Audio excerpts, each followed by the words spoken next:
ఎన్టీఆర్ జిల్లా నందిగామలో బాలికపై తోటి విద్యార్థి బ్లేడ్తో దాడి చేశాడు. కంచుకచెర్ల ప్రభుత్వ స్కూల్లో 9వ తరగతి చదువుతున్న మైనర్ బాలికపై అదే స్కూల్కి చెందిన విద్యార్థి బ్లేడ్తో దాడి చేశాడు. బాలిక కేకలు వేయడంతో నిందితుడు పారిపోయాడు. స్వల్ప గాయాలు కావడంతో బాలికను నందిగామ ప్రభుత్వ ఆసుపత్రికి తరలించారు.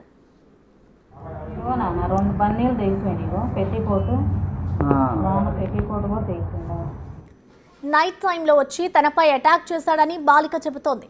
స్కూల్లో రోజులు ఇబ్బంది పెడుతుంటాడని ఆవేదన వ్యక్తం చేస్తుంది. కరెంటు పోయింది.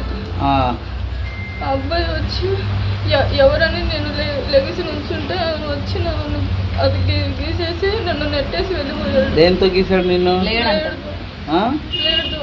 ఎవరు అతను? మా క్లాస్ అబ్బాయి. మీ క్లాస్ అబ్బాయి ఏం పేరు? అతని పేరు తలమాల బాబు. రాసుకునేటప్పుడు కొడతాడు. ఏంట్రా? స్కూల్లో రాసుకునేటప్పుడు నన్ను కొడతాడు, తిడతాడు, బూతులాడతాడు. స్కూల్లో కూడా ఇబ్బంది పెడతారా నిన్ను? నువ్వేమన్నా అన్నావు అతన్ని ఎప్పుడన్నా? ఏమనలేదు. వాడి గురించి చాలా మంది అమ్మాయిలు కూడా చెప్తారు. వాడు అడిగితే వాడు మంచోడే కాదు అసలు. బాలిక తల్లిదండ్రులు కంచుకచెర్ల పోలీస్ స్టేషన్లో ఫిర్యాదు చేశారు. కేసు నమోదు చేసిన పోలీసులు దర్యాప్తు చేస్తున్నారు. నిందితుడి కోసం ముమ్మరంగా గాలిస్తున్నారు. 7 గంటలప్పుడు నేను అప్పుడే డ్యూటీ నుంచి వచ్చాను. కూరగాయలు తీసుకుని సెంటర్లో కూరగాయలు తీసుకుని ఇంటికి వెళ్ళాను. ఇంటికి వెళ్ళి అలా బయట దిగుతుంటే పిల్లలు ఏడుపైన పడుతుంది. ఏంటని చెప్పేసి ఏంటమ్మా ఏం జరిగిందంటే డబ్బా మొత్తంలోకి వచ్చింది.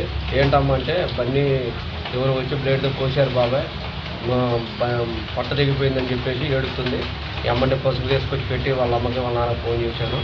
ఈలోపు చూస్తే ఆ 2 బన్నీలు లోపల పెట్టి పోటు బన్నీ 2 తెగిపోయి లోపల కొంచెం ఘాటు పడింది. అది ఆ కొంచెం కూడా ఘాటు పడకుండా ఎక్కువ అయ్యేదే. ఎందుకంటే 2 బన్నీలు ఉండబట్టి ఆ దెబ్బ వరకు తక్కువ అయింది. లేదంటే పిల్ల ప్రాణానికే ప్రమాదం అయ్యేది. తర్వాత మేము 2-3 బజార్లు ఎత్తుకోం, ఎక్కడ ఎవరు కనపడలేదు. ఎందుకంటే వర్షం పడి ఆగి ఉంది, కరెంట్ లేదు, ఎవరు చూడటానికి ఎవరు లేరు. బయట గుర్తుపట్టడానికి కూడా ఏమీ లేదు. పిల్లని అడిగితే హైట్గా ఉండడు, రింగులు చుట్టూ నల్లగా ఉండడు, చేతికి చేతితో బ్లేడ్ పెట్టుకుంటూ దానికి చేతికి గుడ్డ కూడా చుట్టుకోండి బ్లేడ్ వాడికి తెక్కకుండా. వర్షం పడుతుంది, కరెంటు పోయిందంట.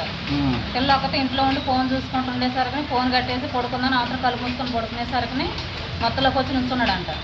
నుంచొని ఏందని చూసరికి ఎత్తుగాను మామూలుగా పిల్లగాడు రింగు చుట్టూ అంట. నుంచునేసరికి దాదాపు వచ్చి బ్లేడ్ తీసుకొని పొట్టమే కోసి దీన్ని నెట్టేసి వెళ్ళిపోయిందంట. ఉరికిందంట. చర్చికి వెళ్ళి పిల్లగాళ్ళు నా కాడికి వచ్చారు. మా మరిది పిల్లగాళ్ళు పెద్దమ్మ చెల్లి పట్టకోసిపోయారని చెప్పేసి అంటే నేను ఆ పని కాడ నుంచి గబగబా వచ్చాను.